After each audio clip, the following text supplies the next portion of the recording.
Hey everyone, I just wanted to start this video off by saying this is likely going to be the last PredatorX order entry update.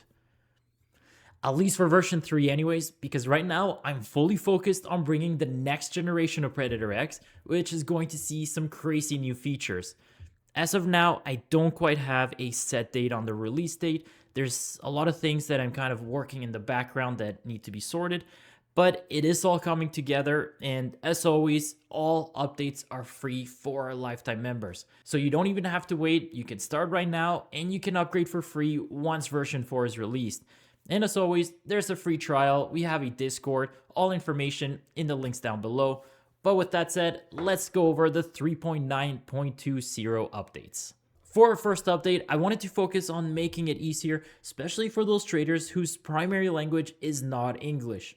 With many members all around the globe, I understand trying to learn a lot of these functions when English is not your main language can be a difficult task. So if we go to our info tab here on the side, we are now going to find a panel language selector. So in here, you can change the panel to any language you see in the dropdown. And obviously, I haven't added every single language. If there's one that's missing and you want to see added, just let me know. We kind of started with these ones. These are the ones that were heavily requested. But again, if there's a specific language you want to see added, just let me know and we'll see if we can add it onto one of the following updates. But what you'll see here, we have Spanish, French, Portuguese, Italian, German, Hungarian. We have Hindi, Chinese. I believe this is Mandarin. And we also added Korean. So all you have to do, just select whatever language you want to use. And it's going to translate a lot of the panel. It's going to translate your trade status here as well. Any extra conditions, for the most part, it should be translated. So whatever you want to add, again, it should be for the most part translated. And guys, obviously, this is not going to be perfect. I don't speak a lot of these languages. I really had to rely on Google and AI to help me with a lot of the language. So if there's something that's not translating perfectly, just let me know and we'll make the changes on following updates. But again, for the most part, this should help make a lot of these settings a little bit easier to navigate. And just one caveat when it comes to selecting the languages, just keep in mind the language selector is only going to affect whatever is on the panel. If we go into the properties at this time, they are going to remain in English. For now, that is a little bit more of a difficult task. So again, for now, the language selector just modifies the actual panel buttons that you see in here. And maybe in a future update, we'll upgrade that as well. But for now, I wanted to keep it simple and ensure we have a proper framework to translate all of these buttons. But with that said, most of the settings can be modified directly from the panel anyways. You don't really even have to go into the properties for most things these days. And I will be adding even more options to the panel itself. So eventually the properties will become obsolete. Everything will be done directly through the panel. But just one more thing, if you do need extra help and English is not your primary language, just know if you come over here to our user guide, over here on the bottom right-hand corner, you can also translate our page to any language that you see in here. So maybe we want to see Italian. And it will just translate all our pages to Italian. And let's open up the first page here. So all the written text on the website should be whatever language you select, but this translator is just a WordPress plugin. It's not going to be perfect, but it should at least help a little bit to understand what the setting is talking about. But if you need even more help, any video that you see, especially ones that have been posted, I believe in the last year or so, but as long as you open up the video on YouTube, you can come down here to your settings, open that up, and under the audio track, you can also change the video language to any language you see in here. So again, I'm just going to select Italian and we'll turn up the volume. Effettivamente a fare trading e ti mostreremo una configurazione introduttiva di base solo per So guys, it's never going to be perfect, but it should at least help a little bit, especially if your primary language is not English. Now, the next quick little feature that we've added And this is going to be standard moving forward. We started adding these information buttons directly to our panel. So if you want to find out even more information, you don't know what it is, and you don't quite know where to find the user guide, let's just click on this, for example, and it's going to take you directly to our user guide. It's going to give you an explanation of how that setting works. So right there, you have your use realized profit loss.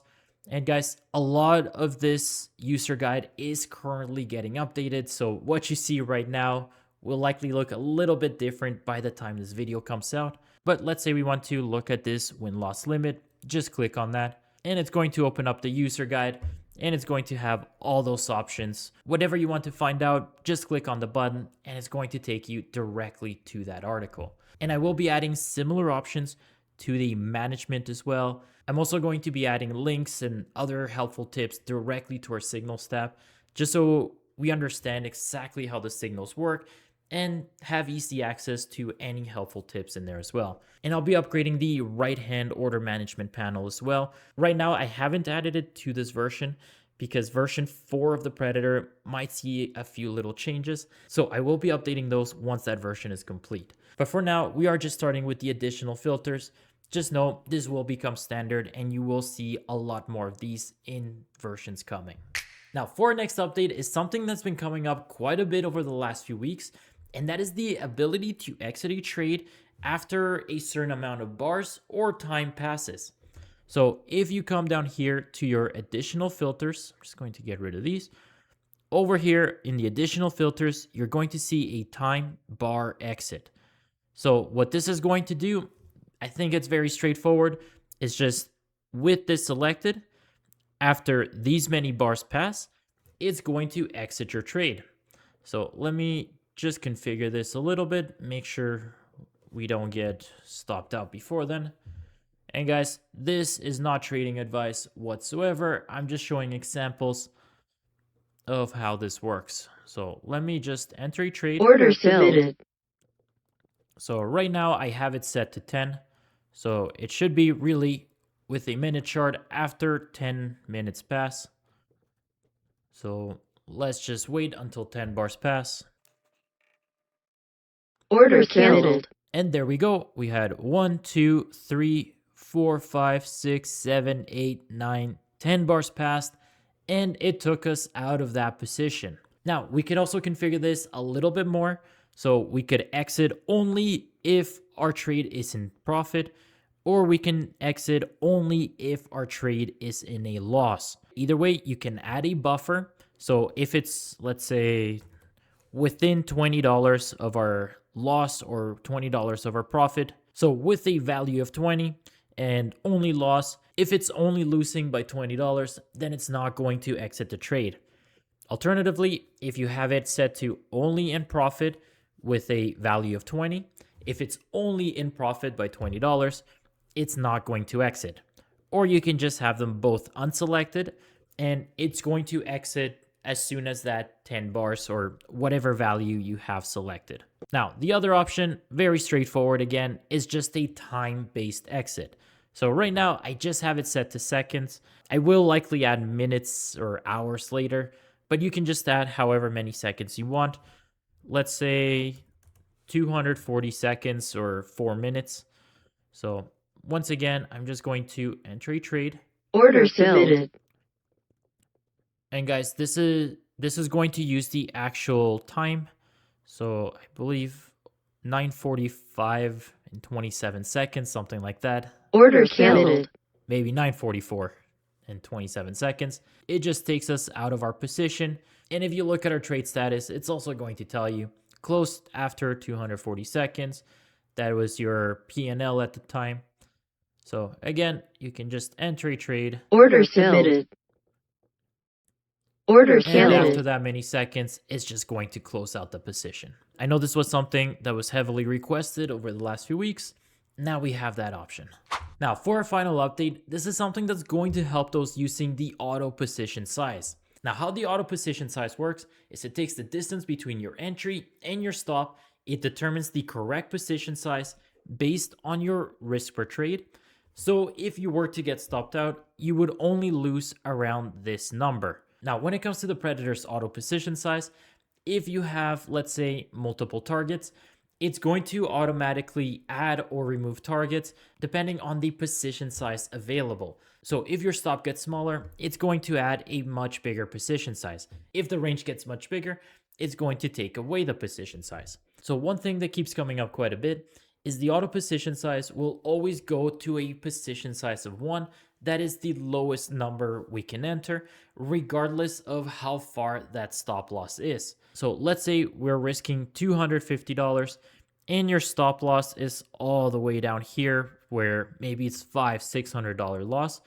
It's still going to enter with that position size of 1 regardless. So what we've added in this version is an extra option that's going to prevent trades if your position size falls out of that risk per trade. So for example, I'm going to enable this. I just have my stop loss set at the high or the low of the previous candle. And I just have a reversal just to get some auto entries. Again, guys, not trading advice whatsoever. This is just Order submitted. So here we enter a trade and our risk per trade is only $190, well within our 250 risk. So it's going to allow that trade. Let me speed this up a little bit. Order filled. Order submitted. Order submitted. So here, once again, our risk is only $194, well within our $250 risk. So it's going to allow these trades. But now let me change this, let's say 175. Going to hit play again. Order filled. Order submitted. Order submitted. So now these trades are still within our limit. So it's still letting these trades go through. We may have to go even smaller. I'm still on the micros here. Order filled. But order submitted. Order submitted. Order submitted. So here it's still allowing trades. Now this one is a little bit higher than our defined 175. We're at 198.5. But we also added a buffer. So if it's within this buffer zone, then it's still going to allow the trade. So let's open up our handy dandy calculator. Do 175 plus 15%. So anything that's under 201.25, it's going to allow that trade. So now let me change this. Maybe I'll do 125 just so we can get an actual example of how this works. So I'm going to order close off there. Order submitted. And right here, we finally get one that prevented the trade. So our stop loss would have been all the way down here, which would have been well outside of our $125 risk. And you're going to know that it skipped a trade by looking at your trade status. Here it's going to tell you a long trade was skipped, risk was out of range, it's above our 15% buffer, and it's going to tell you the time it got skipped, and it's going to tell you the stop is too wide for our target. So entry was not taken. So we'll see if we get another entry over here. Order submitted. So here we get another reversal. It's at 133. Again, a little bit above our 125, but well within our 15% buffer. So that's all it is, just a way to limit those entries if your stop loss is going to fall outside of your desired range. And of course, guys, if you want to enter regardless, but you rather set a tick limit, like for example, maybe you don't want a whole 267 ticks. Maybe you just want to limit it to 150 ticks. You can just change this in here, get rid of this, and then it's going to automatically move your stop up to your desired location. Really configure this any way that you like, any way that suits your strategy. But those are the main updates for this one. We kept it pretty light. Again, I'm still working on that major version 4, which I should hopefully have a set date coming very soon. But I hope you guys found this video useful. As always, take care. Enjoy.